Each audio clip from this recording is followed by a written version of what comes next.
Good afternoon, good morning, good evening, wherever you are, whenever you're watching. This is another episode of Future Journalism Today Live, and today we have a very special guest. Nadine, could you announce our guest? Hi, Lawrence. Hope you're doing well. And hi, everyone. I hope you are doing well as well, of course. Today we are joined by Annika Ruoranen. I hope I said it right. Amazing. Thank you. We have practiced a little bit talking, saying the name in the right manner, which is very important to me as well. Annika, I hope you're doing well. Greetings to Helsinki. Thank you. I'm really fine. I hope you are too. I'm great as well. So Annika is corporate strategist at YLE, and we are really looking forward to talking to you today about your work and what you are doing right now. Before we are starting, let's give everyone a small introduction into our session today and to our Future Journalism Live session today. So this is Annika, of course, again. I'm going to introduce her in a few minutes, of course, as usual. Afterwards, she's going to talk about how she operates at YLE, how she's working, what corporate strategy means for a media outlet as well, which is super interesting to me as well. Afterwards, she's going to give us some advice on what journalists should stop and what they should maybe do instead. And in the end, of course, there's going to be our infamous live chat. So please feel free to ask any kind of question you have. We're always happy to get questions from you. And if you have a question in between, please feel free to leave that in the live chat as well. So we can discuss your questions with Annika. All right, so what I've been missing was the unboxing, so putting everything here on the screen, but doesn't matter, you know what's going to be talked about today. So let's start with the introduction. So Annika, you are currently working as a corporate strategist at YLE, as I just mentioned before. And for everyone who hasn't been watching the Finnish news landscape, that's what I'm trying to say. Maybe a few informations about YLE before we are starting. So YLE is the National Public Service Media Company in Finland. It was founded in 1926, so quite old, almost 100 years old now. And it is owned by the Finnish people, at least that's what it says on your website, Annika. It has 4 television channels, 6 nationwide radio channels, and the content is being made in 12 languages, from Finnish to Swedish to Romanian, English, Russian, etc. So trying to reach out to a lot of different people, of course. Annika, before you started at YLE, which was almost 12 years ago, I think now, but you've been starting in journalism when you were younger. So you've been working as a freelancer, you've been an editor, for example, for Helsingin Sanomat. I think this is a quite big media corporation as well, right? Yeah. And then you started at YLE in 2010. As an audience researcher. So research has always been a big part of your job as well. You changed to the YLE News Lab as well, working as a head of audience insight and later on as a head of change, which is an incredible title, head of change at a media corporation. And then afterwards you pivoted to now a corporate strategist. As I mentioned before, you've always worked in research and science as well. So, for example, you've been a visiting researcher in Geneva at Geneva's EBU's Media Strategy Department. So, researching strategies, for example, has always been very important to you. And you can't take research away from your job as well. And since March 2021, so you started this year, you've been a corporate strategist at YLE. What a career, amazing. As I mentioned as well, research is very important, and one report that I think all of us know that was launched yesterday, is the Reuters Institute Digital News Report for the year of 2021. I think this is a must for everyone working in journalism or in the media landscape. So I thought maybe it would be interesting talking about Finland a little bit for everyone that is joining us and wanting to know a little bit more about Finland, because Finland is at the top of almost everything, to be honest with you. So, for example, if you are looking at the trust in news, the Finnish population really trusts their media brands. So as you can see, the proportion that trusts most news most of the time in all markets in comparison, if you're looking at Northern Europe, Finland is at the top, rightfully. And not only Finland is at the top, but YLE News, where Annika is working, is at the top as well. So as you can see right here in this turquoise part of the statistics right here, YLE News is being used quite a lot, and not only on TV, radio, and in print form, but online as well. YLE News is here on position number 3. So there are a lot of people using YLE News to be informed on a daily or weekly basis in this case. Plus, this is the last part of the statistics. I'm not trying to bore everyone here, but YLE is one of the most trusted news brands in Finland as well. So 85% of the participants in this study in Finland have said that YLE is very trustworthy and that they, put a lot of trust into the news that they can read or hear or listen to in Finland. So very interesting. But as I said, enough about the Reuters news report. Maybe that's something that we can talk about later on as well. And something a bit more personal about you, Annika, is that you are part of the executive program in news innovation and leadership at the Newmark Graduate School of Journalism in New York. So congratulations on that amazing success.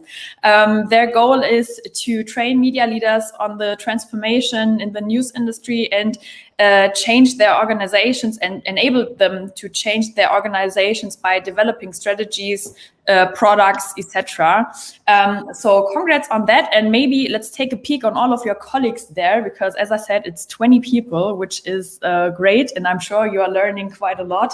But Annika, first question now to you, because we've been talking about trust in media and that Finland is really at the top of all of the countries concerning trust in media.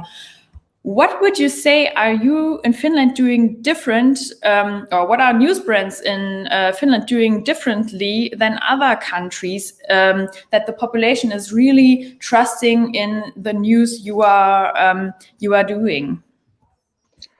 Thanks for the introduction. That was lovely. About the trust, I think that it goes way back in the history, because we do trust our police, we do trust our parliament, and all these systems that we have in our society. So YLE is not different from that. And as you mentioned, we are tax based, so people might think that we are actually one of those kind of staying properties that everyone owns. So it's amazing. I'm really happy with the result. Of course, the numbers are really high. If we think about the whole Finland as a media landscape, but of course it's great to hear that YLE is there on the top this year. But local newspapers and Helsingin Sanomat, that's the main newspaper brand we have. They are just there behind us, so it's not like we are there way alone. So yeah. Yeah, and I mean, of course, this is a very difficult question as well, and everyone wants to know, okay, do you have a recipe for your success, you know?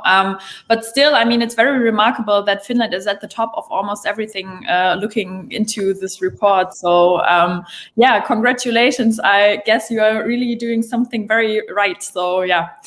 Yeah, I think that we are not doing anything differently than the neighbors, for example, in Sweden or in Norway or Denmark. I think we are pretty similar and stable societies as a whole. But I think it's just that the media landscape is really stable. It's quite the language is quite small, so it's not that big competition in that field. If you want to have Finnish news, that means that there's only handful of brands that you can use. So the quality is good in that way. Okay, so a few small brands probably makes it as well, yeah. And then maybe Nadine, we could go into Annika, into your job title, and we have a remark from one of our viewers, Samia. Hi, Samia. Good to have you on the show as well. I'm impressed with all these tech-savvy titles in newsrooms. Glad to be listening to this great talk. So, could you first of all, I think, explain to us what a corporate strategist at a Finnish public broadcaster does?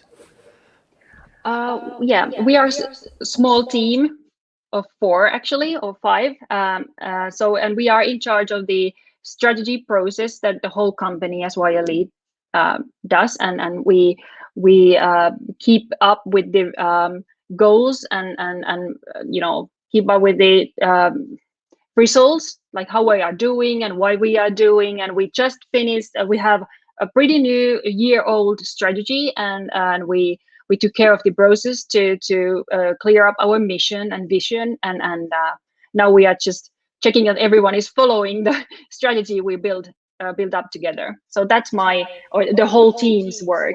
What I'm in charge. Oh, sorry, you had a question. Could you tell us a bit more about the mission and vision, or are you not allowed to talk about it yet?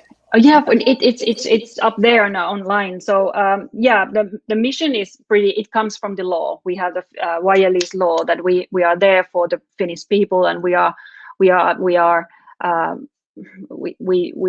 do news, entertaining.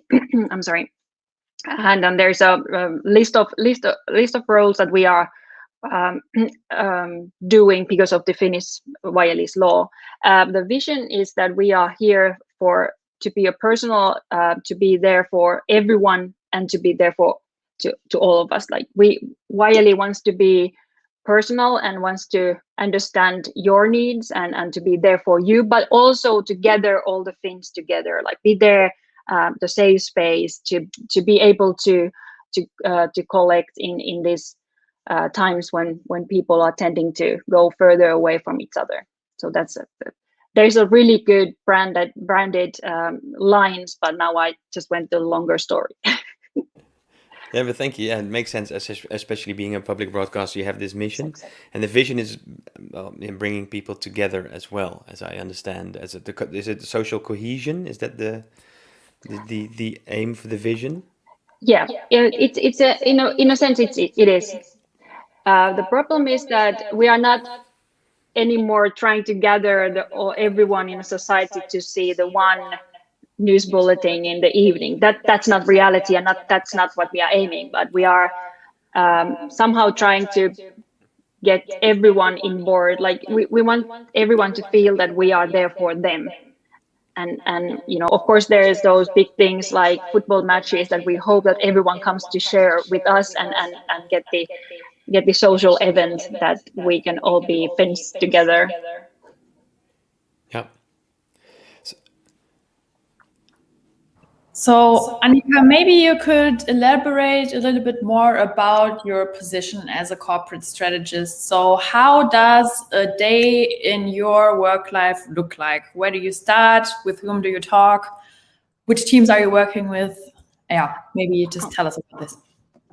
That's really nice question. I work with everyone. I work in a networks. I of course that's a modern way to work. We are a small team. I have amazing colleagues in my team, but then I need everyone in YLE to make my work happen.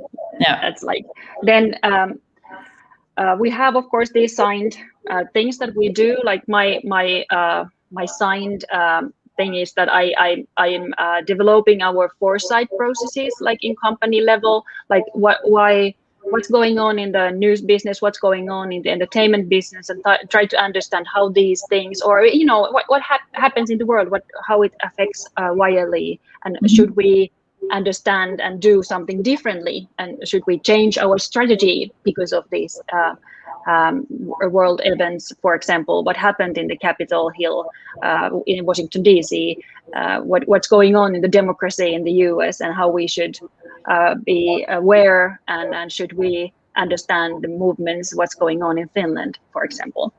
But what is my daily work life? It's a lot of reading, of course. I have to understand the strategies, processes, and try to find really good like tools. I mean, and by tools I mean like processes and workshop methods, and to get everyone involved. But it's also about the communications, like how to not use this well-established strategy language, which is pretty like business jargon. Like we want to talk to people in a way that they understand what we are trying to do in a company. So it's all copy editing and communication as well. And then and then it's a lot of discussions, meetings, workshops, trying to find ways to get people in different part of the organizations in the same table, and to understand what we are doing all together.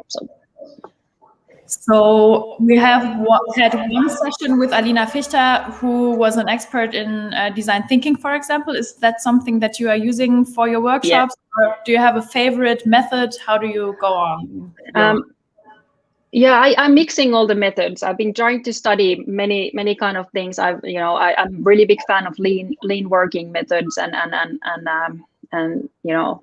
but I'm mixing. I don't have any special tool pack that I'm following, but I'm really big fans of different kind of templates.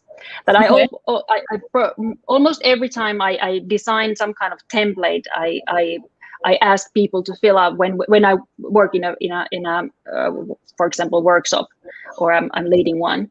That makes it's easier to analyze the results when you have like something that it's similar from all the groups. And also it's I've noticed that it makes everything easier in a thinking wise, that you don't have like white paper in front of you, then you have like a concept that you are filling, easy questions and place to answer for even when you are working things like with mission, or pretty difficult things. So I'm a big fan of templates. To make it less overwhelming, right? Because you have this white, I mean, everyone knows the situation. If you have to type something down and then you have this Google Doc and it's empty and you don't know where to start. Exactly. Okay. Could you name one of your templates where this one is really successful? That we have an idea of what it looks like if I were to work in. You pronounce Yle, right? Or Yle, Yle. Oh, YLE. You can use both. In YLE, if I was working in YLE and you approached me for a session and said, I need your input, use this template.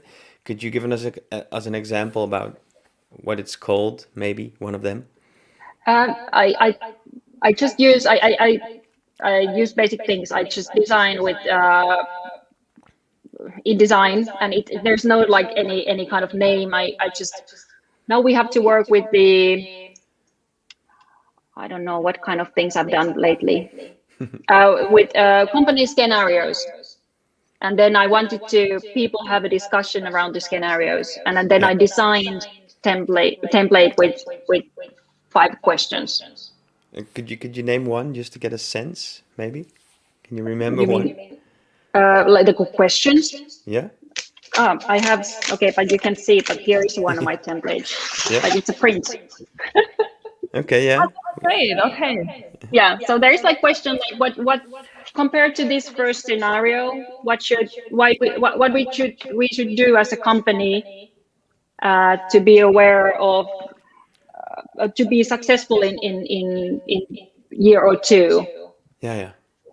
So these kind of things that you, but then I just in a template, I just force people to concentrate on 1 or 2 or 3 questions and not go all over the place.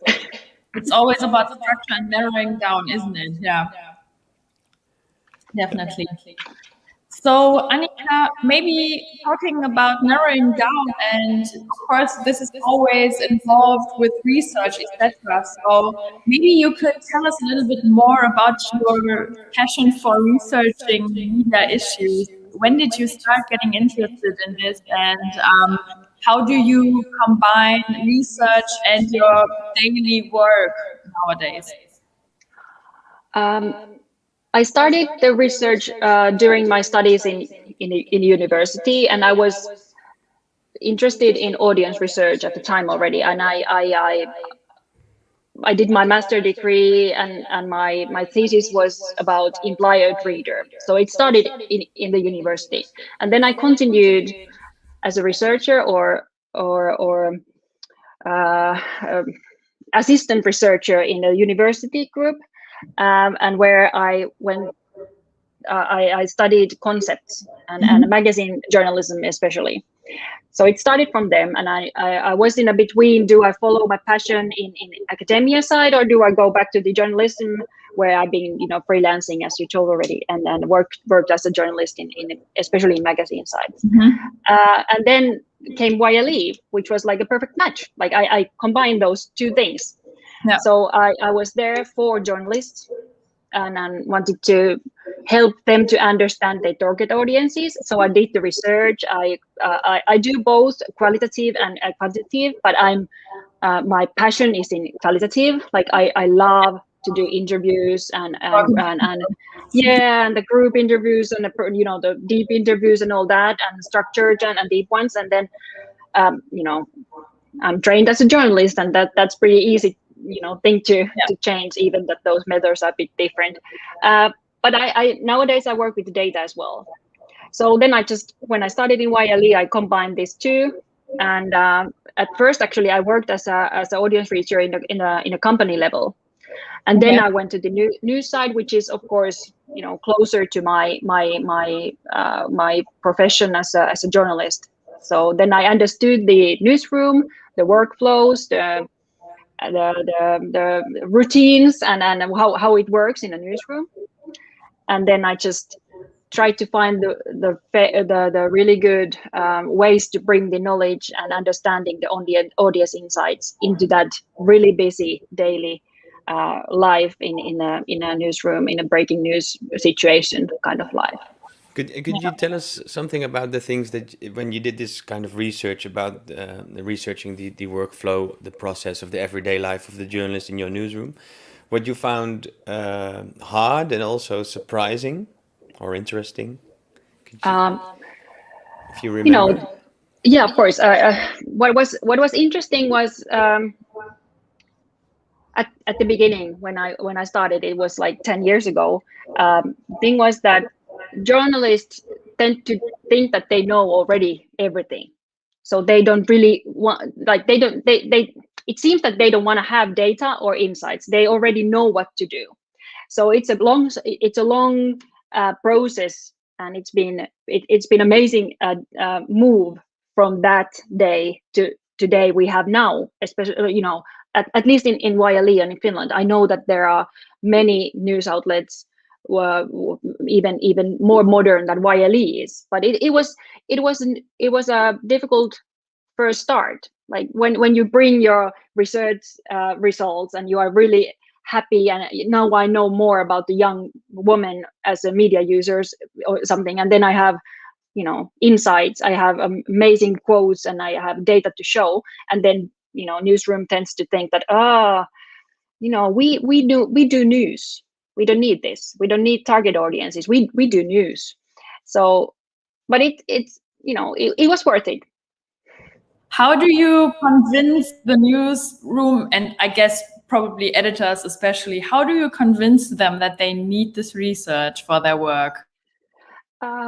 It's a combination. You need your KPIs to work with the audience, and you need the data to be shown. So it was the breaking point was that we started with the KPIs, and we started with the really well-established goals for everyone, and we built up our own dashboard for the newsroom, and then we built up the first segmentation of news users, and then you have all these three together, and then it's just repeating and going to the news and the teams, and just try to like start the conversation about audiences. And when you get the really good results and people understand that now it's working.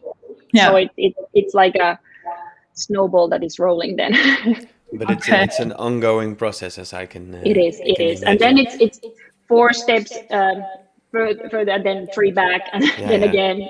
So you need it's to a be lot. very patient, because I know a lot of newsrooms especially in Europe, are looking at Finland, obviously, and I think Nadine showed with the numbers as well, showed the data. So it's good to hear from you that we need a lot of patience, but also a dashboard. Is it one of the things you said? So patience, a dashboard, and then having them understand about what data and qualitative and quantitative means for the work, right? And when it makes sense and successes.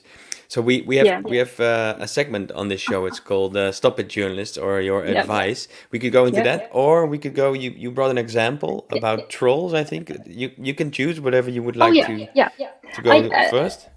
Yeah, I brought an example that because while I was working as head of change in YLE News Lab, we tried to understand the needs of especially the younger audiences that are lacking from the news readers from YLE, or we need to find them somewhere, and we try to find different ways to bring the difficult information into their lives. So this is one example what we've done. I can't take any like, it's not my success story, but I've been part of this the whole team. But the Trollfactory, that is like a game version, and tries to show you how the trolling in dark web and in web especially works. So you are one who's in charge of trolling. So this is really heavy thing. It's not like something that you do for fun, or it's more about like you get the info, but it's quite heavy and takes 5 minutes or so to get through. Oh, you really have to click on everything, and then it really looks like someone is talking to you. Okay. Yeah. And it does work on a smartphone as well, as I see from the layout. Yeah. It's designed for the mobile, and we got really good feedback from this. We got team got a lot of awards around Europe from different competitions. So it was really good, really good pilot. And after that, we've done many other innovations and things like this. Yeah. So in what way is this Trollfactory app or this game connected to your work as a corporate strategist? Could you sort of reverse that, or reverse engineer that, or show us how that works, the process? Nowadays, when I come from the company side, this is one of the products or things that I see as a really good example to try to find the ways to go to the younger audience's hearts. As the problem is that we have to our mission is that we are for everyone, but also that we are our goals are as the law says that everyone is paying, we should be there for everyone, and we are doing great job. It's not like we are lacking a lot, but then we should be there more for younger ones. So we need to find new ways to make your news stories, make your stories in any kind. They are not coming to us. Our brand is not that interesting to them. So we need to be and try to find ways. And this is one example of that. But it's not enough, of course. We can't rely on one Trollfactory. We need to be. We need to do something like this every month to be relevant. And is your organization capable of doing these things in-house every month? Because it seems If like a we are rather willing, big project. yeah, it is big project, and there's a behind there. There's a lot of AI or machine learning and things that it seems like pretty easy, but it's not. There's a lot of research behind the Trollfactory, but I think, of course, we are able to do these kind of things if we just decide to do that. But the thing is that we need to do many other things as well. So it's a difficult thing for us to decide what we are not doing and what we are concentrating on. Of course, the same problem that everyone has. Yeah, thank Okay. you for showing us. It looks very interesting, and since it's in English, others can try it as well. I'll put the URL in the chat for others to check it out later on. Definitely. So gamification is one strand of ideas and one strategy that you are following. What are other strategies that you are working on at the moment? We just made a statement, or it's not like we are trying to work on the personalization, how to be, because we have a new application, YLE application, and service online as well, like how to be personal in a way that you have one main or two main digital service, like YLE Arena, which is our streaming service, and then also this YLE news and event service, and how to be able to bring really well personalized experience as people are expecting. Yeah. And then what is the goal for signing in or application of a service as YLE, as we are free? So there's a lot of things that we are discussing around this topic, Yeah. which is super interesting. I think what is how to be relevant, how to be wanted, what is the brand image, and how to be relevant with same product for over 45-year-old and 15-year-old in Finland, and many difficult tasks to decide. Of course, yeah. And besides research, where do you get your inspiration concerning these strategies? Where do you look this up, or do you just know because of a gut feeling? I don't think so, but yeah, maybe you could tell us a little bit about that. Yeah, I'm not in charge of the personalization. I just take care of that. There's our strategy says that we should be personal and understand the needs of Finns. But I know that the team who is working on it, especially they do a lot of benchmarking around the world, and not just in the media field, of course, because we are quite innovative and forward thinkers in YLE, so we need to look for the inspiration from outside the news and outside the media landscape, which is great, of course. And then we just test. That's the thing, that you have to understand. You have to understand your audience, associate. That's the base, that you need to know really well what's the audience and why, what kind of life they are living, what's the routines in their lives, and all that. And then you need the organization to work in a way that they can use the knowledge and understanding and the insights, and only that combination can be a really good match and make it happen, as the competition is so difficult, and Google, Facebook, things that they have like amazing machines working behind, so you have to be aware like what's going on in the field in many ways. And because we are talking about research again, and I didn't ask this question earlier on, how long do you spend on research in a week in your job, and how long do you spend with the rest? How is there a ratio you could figure out, or does it depend on projects? How do you it depends on project. At the moment when I work as a strategist, it's more like I'm going through the research someone else is doing. I get the reports. I'm not the one who is designing what we are doing as a researcher, but I'm going through the insights, and I go through papers like digital news report, And that's my part is now just to read and try to get the executive summaries to understand and to bring the knowledge up upper levels.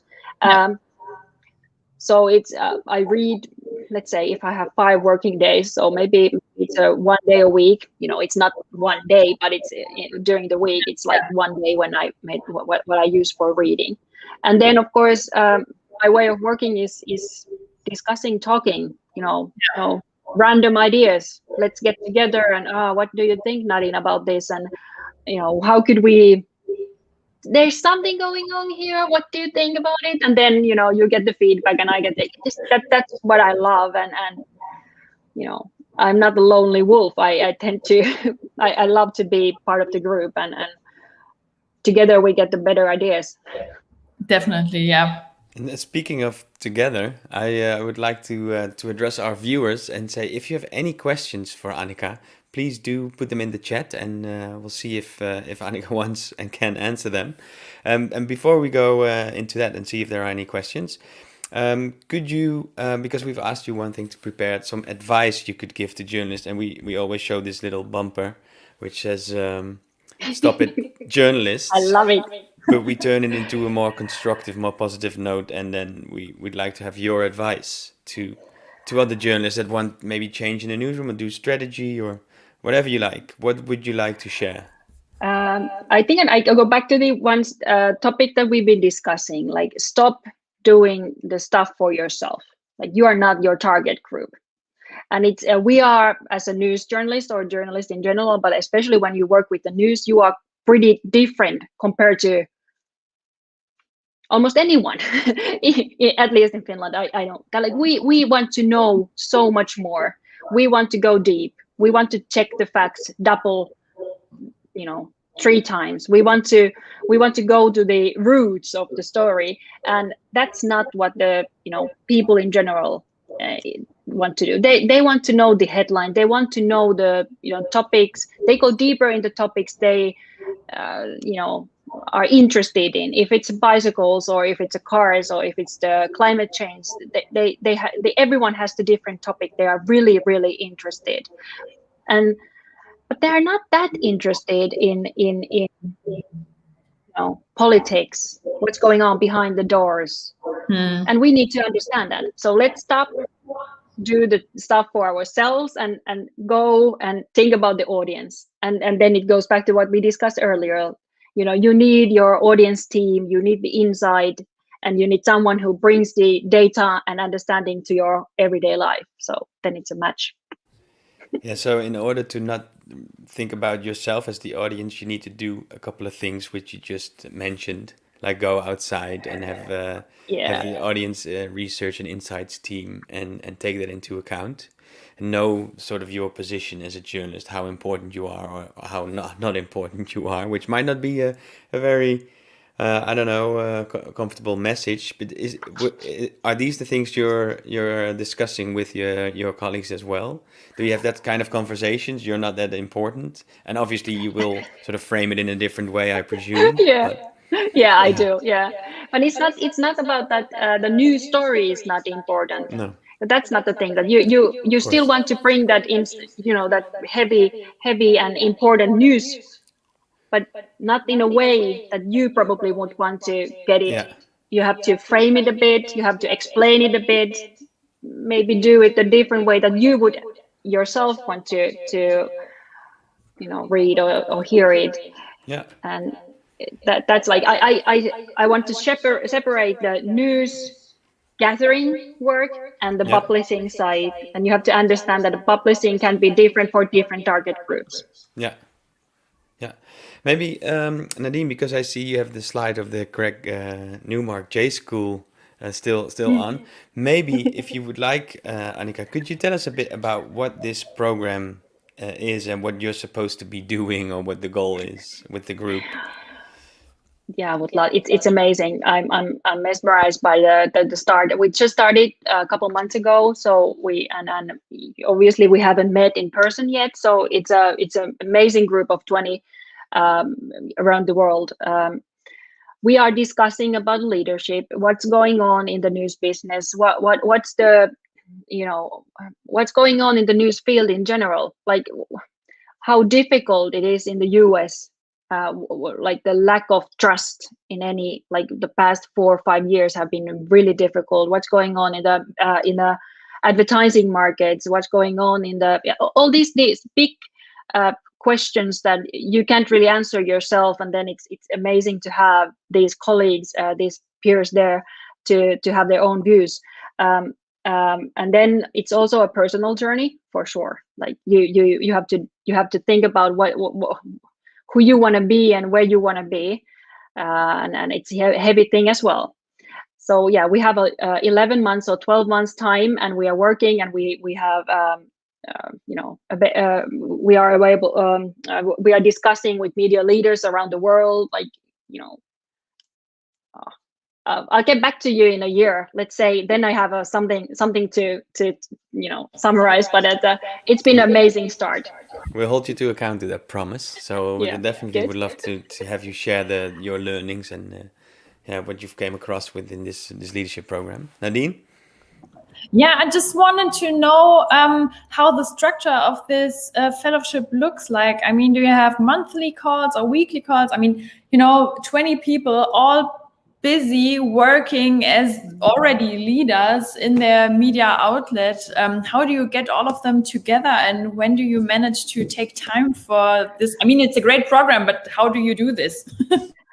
Yeah, that's a good question. That's a really good question. Of course, everyone is taking the time. When you get into something like this program, you just definitely want to find the time. But it's funny, because we have weekly classes, and I'm working in the evenings, and at the same time my peers and my colleagues are having their morning coffees. So when we got into the weekly class, we say good morning, good evening, what's going on in the Brazil, what's going on in the San Francisco, and then someone is in pajamas, and I'm pretty. I just finished my evening dinner, so it's like it's funny. We have weekly meetings, and then we have monthly sessions as well. So, and it goes through the whole summer, so no breaks. And then we have also mentoring. So it's really well structured. And if we are lucky, and if COVID is we are in a better situation with that end of the year, we are traveling to New York to get to the campus for a week. And I so hope that it happens, because even that we feel like we are a team already with the 20 of us, but it would be amazing to see face to face and have longer discussions and get to know more about the team. Definitely crossing fingers for you that you can go to New York. And I would like to know as well, what was your motivation in joining this program? Like, why did you decide to apply, or did someone apply you without your knowledge? How did you do that? This is the second cohort. So I followed the first one. I followed their webinars, and I read the blog and all that, and I was so impressed with the result and of the discussions I followed. I also know the director, Anita Tielina, and she's amazing, like inspirational, and I came and one thing that was my motive was like when I worked as a head of change, it's like a bridge role, like really big bridge role, that you are combining the developing the new YLE News Lab kind of way of thinking to journalistic routines in a newsroom, and you are the one who is translating all that, and that's something pretty modern in a news, or especially in a legacy news media houses. So I felt a bit lonely, and then I realized that there's a plenty of people like me around the world, but I just feel lonely because I'm the only one in YLE, or at least in Finland. I don't know many of who used to work in that kind of position. So when I learned that there's a program which is full of people who are working in a similar position, so of course I tried to get in. And it was a long process to get in. So it's not like it started, it took like, I don't know, 4 or 5 months. So yeah. Super happy with. So congrats again. I mean, I'm sure you're all learning from each other, and I mean, every market is different, so everyone has a different story to tell. Yeah, and I'm the first one. I'm the first one, or from Finland, but I'm also the first one from public news media. So it's a really good to have this balance in a group. And I come from a bit different media. Yeah, and I can imagine what it must feel like, some sort of warm bath, or that you're with a group of like-minded people, of peers. Especially as you said, I felt sometimes I felt quite lonely. I was the only one thinking or doing this, and now there seems to be this whole group of sort of global community of people encountering the same challenges and problems, and yeah, working lives in a way. That's very interesting. Yeah, it sounds really enticing and promising. So are you supposed, as you with your class, your cohort, are you supposed to be sharing all the things you've discussed and done, or do you go back to the newsroom and apply what you've discussed and learned? We do like capstone project that could be used as a strategy paper in an organization we work in, but it can be also a personal thing. That we are not forced to bring anything back to the organization. Of course, we are. It's so inspiring, and you get the new ideas, and you need to think a bit differently. So of course, I'm sharing most of the stuff right away, not end of the year, but right away with my colleagues and with my team. But there's also colleagues in a group that work in a startup scene. That it's of course it's different. That when I come from YLE with almost 3,000 employees, so it's a different setup.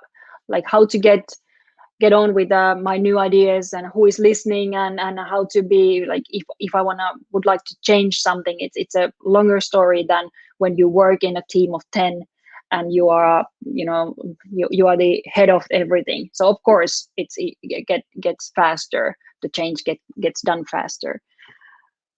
But yeah, we are sharing, and we are part of the organizations we come from.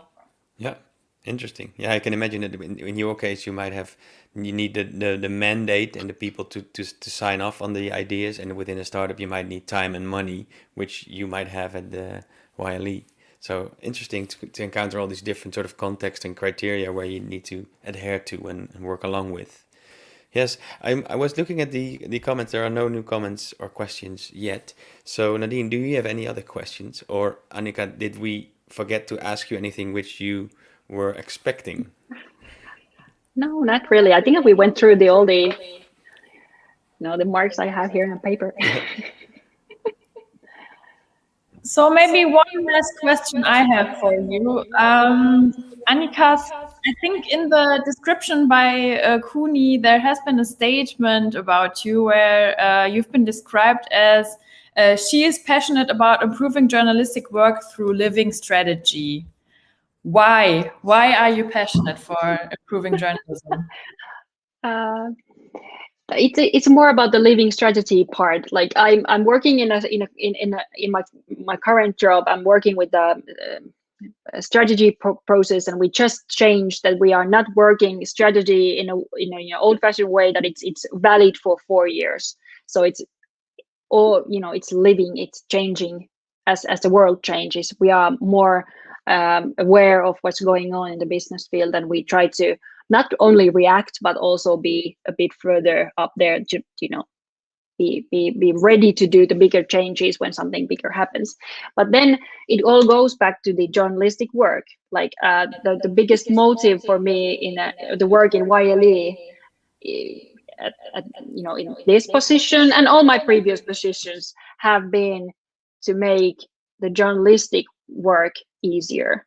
Like I want to be there for journalists to make their everyday busy lives easier. They to build up the audience information insights in a way that they can use it, because I understand that their busy lives, they have deadline all the time, and they don't have time to go through the digital news reports and read all the 60 pages. So I have to digest their the information for them, or then I have to design a dashboard that is so visual, so easy to follow, that they have the 2 minutes in a day. And then also when I work in a strategy, I want it to be so easy to follow, so inspirational, that then everyone, is it from the upper level in a manager room or in everyone in a newsroom understands it and can relate on that. So that's the improving part. Oh, that's a good answer. I think, yeah. And well, it conveys a lot about how you work and why, especially the why of your work, to make the journalist life easier as well. So I think that's a nice thing to finish off with for today. If you allow us, Annika. And it's been a pleasure talking to you and hearing about what you do and why you do these things and what kind of things you do. So thank you very much for taking the time to join us and talk about your work and about the future of journalism. And well, thank you, Nadine, obviously. Thank you so much. Thank you, Annika. Thank you, Lawrence. I hope you're having a great rest of the week, and maybe we will see each other soon in person. Hopefully. Let's say bye. Thank you so and much. Dear viewer, don't forget to subscribe to the channel, because after summer we will return in September. Right, Nadine? Right. And if you have any further questions, please feel free to reach out to us via Instagram or Twitter. We're always happy to hear from you. Enjoy the Thank summer. you. Bye. Bye.